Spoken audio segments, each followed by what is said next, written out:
თქვენი ნაკავშირები გაკეთებულ განცხადებას შევეხებოდეთ, მინდა გუშინდელ ფაქტ შევეხოთ ეროსი კითმანიშვილის განცხადებად. გაკეთა განცხადებები თავიდანვე, რომ ეს იყო თვითმკვლელობა, თუმცა საქართველოს პრეზიდენტმა გაკეთა განცხადება, რომ ეს საზარელი მკვლელობა უნდა იყოს აუცილებლად გამოძებული. თქვენ როგორ ფიქრობთ, ეს იყო თვითმკვლელობა, ეს იყო მკვლელობა და ვის აწყობდა ეროსი კითმანიშვილის ლიკვიდაცია? იცით რა არის, მე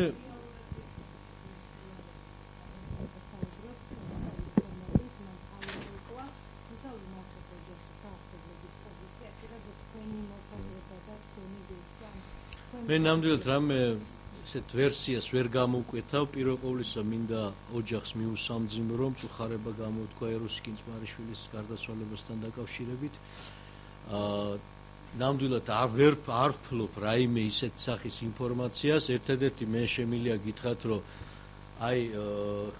მე უბრალოდ ასეთი ნაცნობობა მქონდა ეროსი კიცმარიშვილთან, 1000-ში ერთხელ თუ სადღაც შეიძლება შევხვედრილიყავით შემთხვევით, რამდენჯერ ერთი-ორჯერ მახსოვს რომ შევხვდით კითხე რაშევ, ძალიან ენერგიულად, აქტიურად იყო განწყობილი და რაღაც თავის ჯერ ბიზნესზე საუბრობდა, რაღაც გეგმებზე, ესე რაღაც 1-2 წუთიანი საუბარი ქონდა.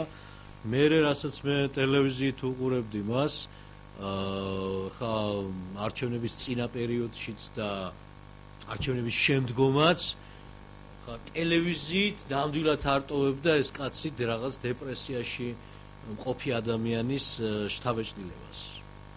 თუმცა ეხლა მე თვითონ ფსიქოლოგიური ესე ვთქვათ სწავლობდი და გარკვეულწილად ამ სფეროსთან ახლობლობა მაქვს და რა თქმა უნდა ამით დასკვნას ვერ გააკეთებ ადამიანის გულში რა ტრიალებს. მაგრამ ყოველ შემთხვევაში მე მგონი ჩემ გარდა მე რასაც ვისმენ ძალიან ბევრსაც ანალოგიური შთაბეჭდილება ჰქონდა მასთან ესე ვთქვათ მის თაობაზე. ზოგს ახლა ცხადია გაცილებით მეტი კონტაქტი ჰქონდა, ზოგს ახლობლობა ჰქონდა მასთან და რაღაც ესეთი შთაბეჭდილება აქვთ მე რასაც ვისმენ, რომ ყველა არის განცვიფრებული. ეხლა რაც ეხება მე მინდა გითხრათ წმინდა იურიდიული თვალსაზრისით განმარტო, რომ ასევე ჩვენი მაყურებლისთვის, მსმენელისთვის იყოს ნათელი, ის რომ გამოძიება წარიმართა, ამ მუხლით დაიწყო მუხლით თვითმკვლელობის, ეს ჯერ კიდევ არაფერს არ ნიშნავს. თქვენ უნდა ეს იცოდეთ, რომ გამოძიება რომ დაიწყოს ფორმალურად რაღაც მუხლი და უნდა დაიწყოს. ეხლა წინათ იყოს ის სამის აღზრდა, ხო? ეხლა ამბობ გამოძიების დაწყება. ფორმალურად საჭირო რაღაც მუხლით დაიწყოს. ესე იგი, აქ კაცი იპოვეს გარდაცვლილი, რომელიც გარდაცვლილი არა, თქვათ, გულის შეტევისგან, არამედ ცეცხლსასროლი იარაღის ტყვიისგან, ხო? მაშასადამე უნდა რაღაც მუხლით დაეწყოთ გამოძიება, ეს იყო ან კვლელობის ორი ვარიანტია, ან თვითმკვლელობის. ვინაიდან ესე იგი იქ იპოვეს მისი იარაღი და რაღაცა ეს, ამიტომ ფორმალურად მე უბრალოდ განმარტა, დაიწყეს ამ მუხლით თვითმკვლელობას, რომელიც არავითარ შემთხვევაში არ უნდა ჩვენ გავიგოთ, რომ გამოძიებას გამოკვეთილი აქვს ეს ვერსია. ანუ გამოძიების მსვლელობისას თუ მოდ მე წინასწარ მე ნამდვილად თავს ვერ დავდებ დღევანდელ გამოძიებაზე, ესე იგი ვერაფერს ვერ გეტყვი და როგორ წარიმართება. არა, მე ნამდვილად ვერ ასე იგი ვერავითარ ესე რომ ვთქვათ ნდობას ვერ გამოუცხადებ და თავს ვერ დავდებ დღევანდელი გამოძიება როგორ წარიმართება, მაგრამ ფორმალურად სხვანაირად არც შეეძლოთ, უნდა დაეწყოთ რაღაც მუხლით. ვინაიდან მისი რეგისტრირებული იარაღი იყო, რომელიც აღმოჩნდა რომ წინა დღეს იყო, ესე იგი ესეთი რამე რომ კაცმა წინა დღეს იარაღი რეგისტრაცია მოახდინოს იმისთვის რომ მეორე დღეს თავი მოიკლოს, ეს ცოტა კი არა ძალიან გაურკვეველი რაღაცაა, ძალიან ბევრ კითხვის ნიშანს ბადებს და მაგრამ ეს გასაგებია რომ ამ მუხლით დაიწყეს. მაგრამ მსვლელობისას ექსპერტიზის დასკვნები, სხვადასხვა საგამოძიებო მოქმედებები თავისთავად ცხადია, თუ გამოიკვეთა სხვა ესე რომ ვთქვათ ვითარებები და სხვა გარემოებები, გამოძიება უნდა გადაკვალიფიცირდეს სხვა მუხლით.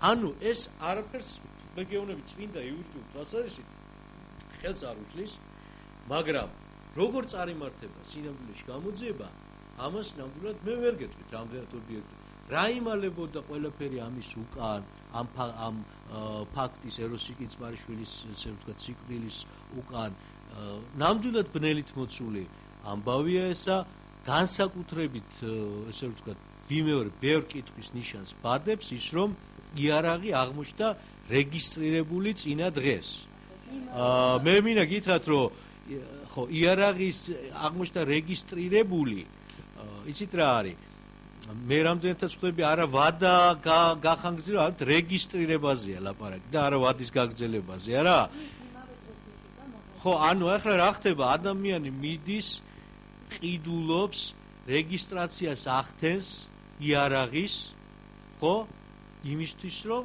მე მივიდეს და თავი მოიკლას ეს ცოტა რა თქმა უნდა ცოტა კი ძალიან სერიოზული ასე ვთქვათ კითხვის ნიშნის ქვეშ დგას აქ ყველაფერი მე იარაღის რეგისტრაცია მინდა გითხრათ არ არის უბრალო პროცედურა საკმაოდ დამღლელი ხანგრძლივი პროცედურა ესე იგი იმისთვის რომ ადამიანი განზრახული ქონდა რომ თავი მოეკლა უნდა გარიღვი ბალისტიკური ექსპერტიზა უნდა ჩატარდეს იქ ის უნდა გაკეთდეს უნდა იდგე იქ უნდა ფული გადაიხადო და ასე შემდგომ და რა თქმა უნდა ეს ძალიან დასაკვირი აი ეს გარემოება ობიექტურ გამოძიებამ უპირველეს ყოვლისა უნდა აიღოს როგორც ასე ვთქვათ სერიოზული ვითარება რომელთაც ეჭვის თვალით უნდა შეხედოს იყო თუ არა ეს მართლა თვითმკვლელობა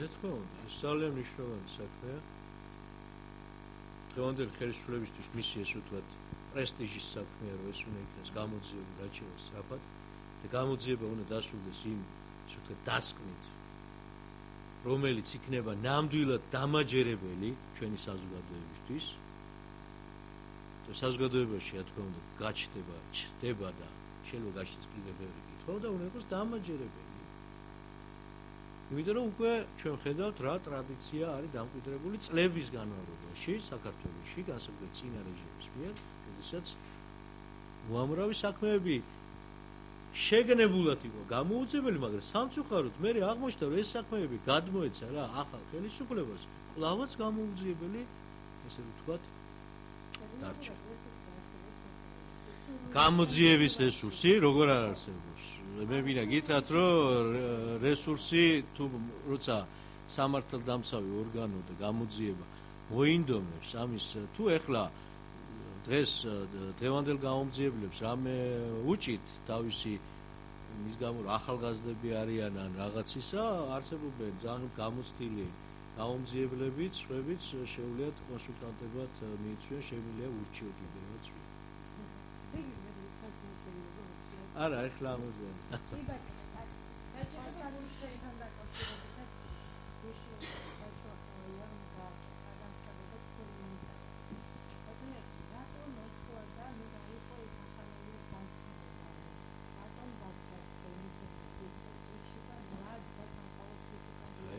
თქვენ რომელი ის ჟურნალისტები ტრაინდლი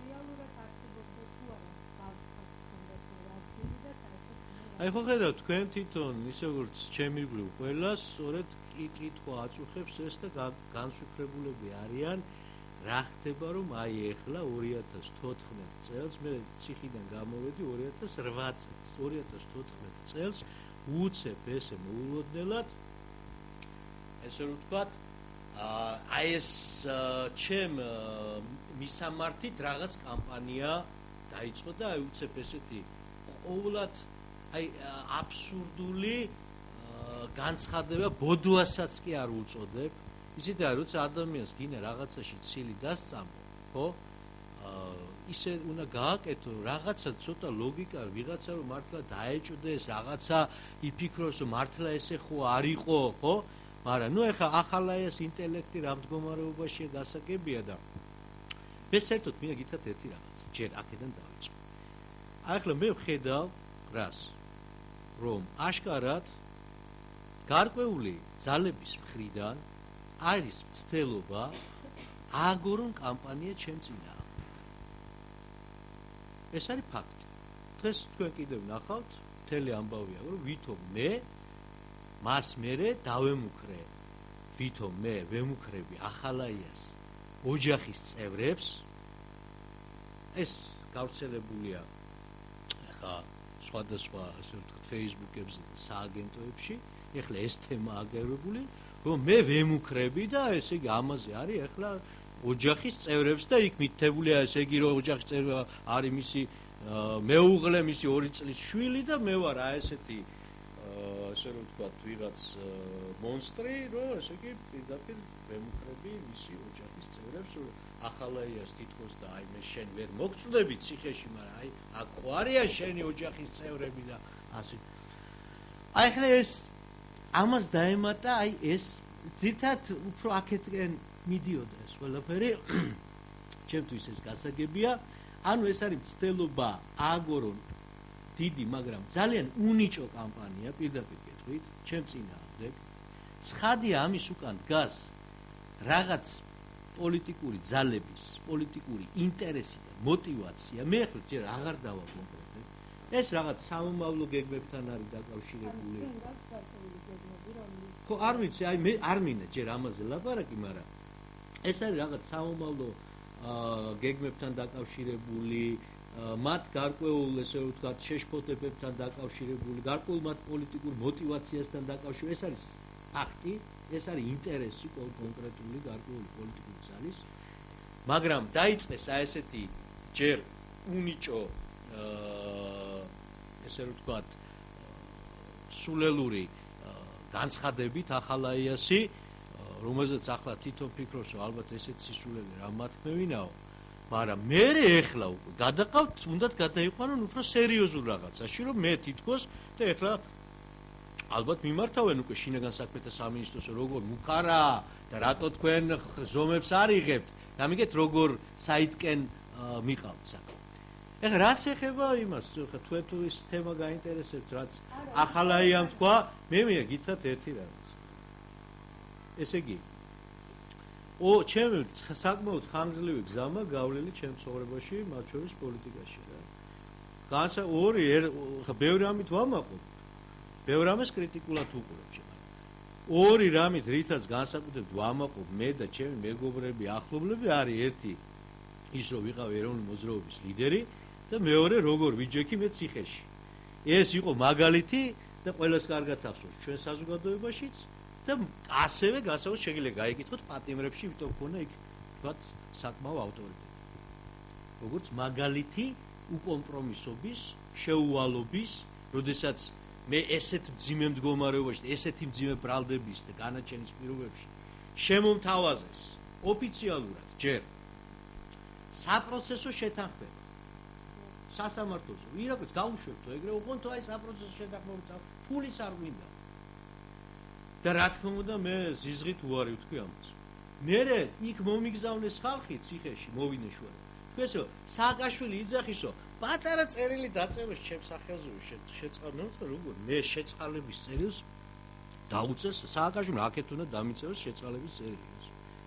და მერე საერთოდ მოვიდნენ ჩემთან და მითხეს რომ სააკაშვილმა თქვაო რომ ეგო შეწყალების წერილს არ დაწერსო და უბრალოდ რაღაცა ტექსტი დაწეროსო ჩემ სახელზე. ხო იძახის რომ მართალიაო და ესე იგი ტყილაზისო და არაფერი დანაშაული აი ეს დაწეროსო. ესე მათთვის თავარი იყო რომ მე რაღაცა ტექსტი დამეწერე. მე ისე გამოვედი ციხიდან უპირველეს ყოვლისა პატრიარქის და საზოგადოებრიობის დამსახურებით, რომ მე არც ტელევიზიით ერთი ჩემგან თქმული სიტყვა უკან დახევა არ ყოფილა. ყველას კარგად გახსოვთ. და არც არანაირი, ესე იგი, ერთი ფრაზა არავისთვის არ მიმიწერია. ციხიდან ვაგზავნიდი მიმართვებს, სტატიებს, რომელიც ამოიღეთ იმ წლებში, სადაც მე ისე ბრძოლისკენ მოუწოდებდი ხალხს და ეს იდიოტი ახალაი ეხლა იძახის, მე, ესე იგი, ციხეში ვსვავდი იმის სააკაშვილის სადელწებს. ამიტომ, რა თქმა უნდა, ეს მიხვდნენ, რომ სისულელე გამოუვიდათ, ამიტომ მერე უკვე შეეცადნენ ეხლა ააგორონ უკვე უფრო სერიოზულ დონეზე, რომ ვითომ მე ვემუქრები ოჯახს.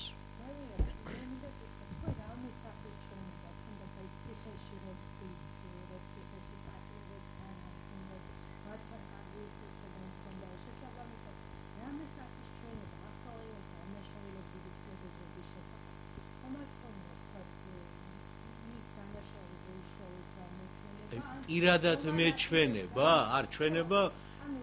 არა, მე გეტყვით რა, მეც ესე იგი მე როცა ვიყავი დაპატიმრებული, ჩემგან ეხლა იმ პერიოდში გამოძიება, ჩვენება საერთოდ არ აუგია ჩემგან. მე ისე ვიყავი, არ აინტერესებდა ჩემ ჩვენ. როცა მე დამიჩნეს. მე როცა გამოვედი, არა, ეგეთი რამე არ დაინტერესებდა. არა, ჩემგან ესეთი ჩვენება რამე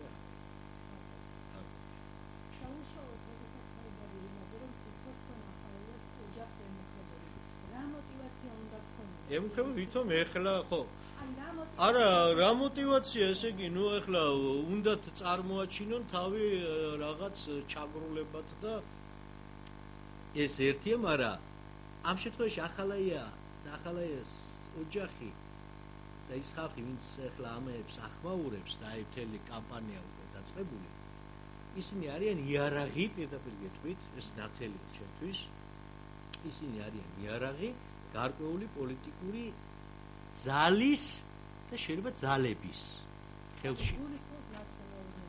მე არ მინდა დავა კონკრეტ, მე საერთოდ ხვდებით რომ ეხლა მე ნაკლებად ისეთი სკოლა მაგავლილი რომ გარკვეულ პონტს მინდა სიზუსტე დავიცვა, ვილაპარაკო ფაქტებიდან გამომდინარე. ამიტომ თავისთავად ცხადია ამ შემთხვევაში მე ვიტყვი გარკვეული პოლიტიკური ძალის და ძალების მხრიდან. რაშიც დარწმუნებული ვარ.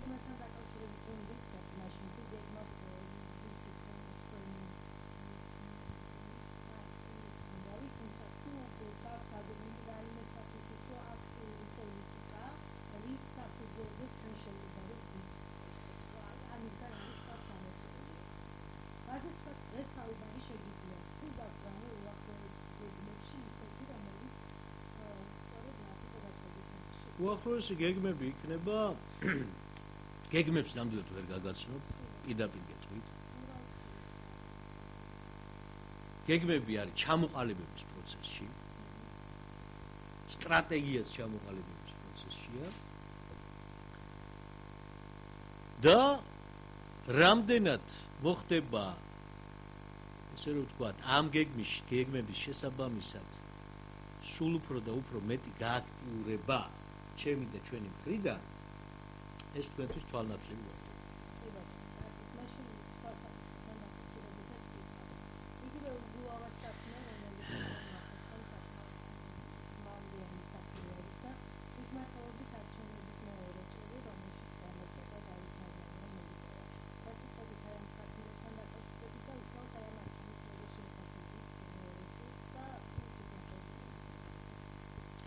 არჩევნებს მე მინდა გითხრათ რომ ხა ჩვენ ყველას კარგად გვახსოვს ნაციონალების პირობებში როგორ ტარდებოდა არჩევნები. როდესაც ყუდის და სოდის თანამშრომლებს ტერორიზირებული ყავდათ პირდაპირ მოსახლეობა, მე კარგად მახსოვს, პირდაპირ ოჯახებში შედიოდნენ და ანიჭენენ, ან ემუქრებათ აგიჭერდა, მოგიტაცებთ გცემდა. მადლობა გმაც ეს არ არის, მაგრამ სამწუხაროდ ნამდვილად ვერ ვიტყვით რომ ეს დემოკრატიულად ჩატარებული არჩევნებია. ხა წინა იმასთან შედარებით კი შეიძლება ვთქვათ რომ წინ გადადგმული ნაბიჯია, მაგრამ ეს ვერ იქნება ვერავითარ შემთხვევაში მონათული როგორც დემოკრატიული არჩევნები. პირველ რიგში მინდა გითხრათ რომ ამ არჩევნებმა აჩვენა ერთი რამ. მე ამას ნიშნის მოგებით არ ვამბობ, იმიტომ რომ არ მქონია არასდროს დღევანდელი ხელისუფლების მიმართ ვთქვათ მტრული და ნეგატიური განწყობილება პირიქით თავის დროზე ძალიან ესე ვთქვათ კეთილმოსურნეც ვიყავი, მაგრამ აჩვენა ამ არჩევნებმა ერთი რამ მოსახლეობის საზოგადოების საშინელი გულგატეხილობა, რომელიც სულ უფრო და უფრო იზრდება. ეს გულგატეხილობა დღევანდელი ხელისუფლების მიმართ. ეს ვარდნა მოხდა ძალიან სწრაფად. მე ახლა უამრავი პერიოდების მომსწრე ვარ, თქვენ ახალგაზრდა ხართ, გაცილებით, ჩემთან შედარებით. მე იმდენი ეტაპების მომსწრე ვარ საქართველოს უახლეს ისტორიაში. და მახსოვს, თქვათ, რომ ხელისუფლებაში ადამიანი და ძალა რომ მოდის, ძალა უნებურად უნდა იცოდეთ, რომ რეიტინგი გარკვეულ პერიოდში მოხდება მისი დაძმობა. თუმცა ხდება მერე, რომ ხელისუფალი ამოქაჩავს ამას. ანგელა მერკელმა სასწაული გააკეთა საერთო ევროპული კრიზისის პერიოდში ხელმეორედ უზარმაზარი რეიტინგი მოიპოვა კონკრეტული გაკეთებული საქმეებით. იმიტომ რომ გერმანიის ეკონომიკა ესე ვთქვათ შეინარჩუნა და ამოქაჩა. რეიტინგი კი ვარ, ესეთი სისწრაფით ვარდნა, ეს რა თქმა უნდა, მე ვფიქრობ, ძალიან საგანგაშო სიგნალი უნდა იყოს სწორედ დღევანდელი ხელისუფლებისათვის. ამ არჩევნებმა პირველ რიგში ეს აჩვენა. ხალხი რეალურად არ მოვიდა მით უმეტეს მეორე ტურის არჩევნებს. ეს იყო ძალიან მცირე რაოდენობა მომსვლელის. ეს არის ძალიან დამაფიქრებელი. და არა ამ შემთხვევაში არა პოლიტიკოსებისთვის მხოლოდ, არა მხოლოდ ხელისუფალთათვის. დამაფიქრებელია საერთოდ საქართველოს მომავლისათვის, სახელმწიფოს მომავლისათვის. ეხლა რაც ეხება, ეხლა მე მინდა გითხრათ, რომ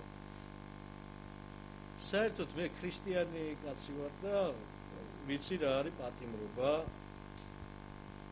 პოლიტიკური, ესე იგი, საერთოდ რას არის და ნამდვილად მე ის ადამიანი არა ვარ, რომ გამეხარდეს ვიღაცის ციხეში. არ არის ჩემში ესეთი რაღაცა. მე თვითონ დავიფაროს, რომ ეგეთი გამეხარდეს ვიღაცის ციხეში ყოფნა.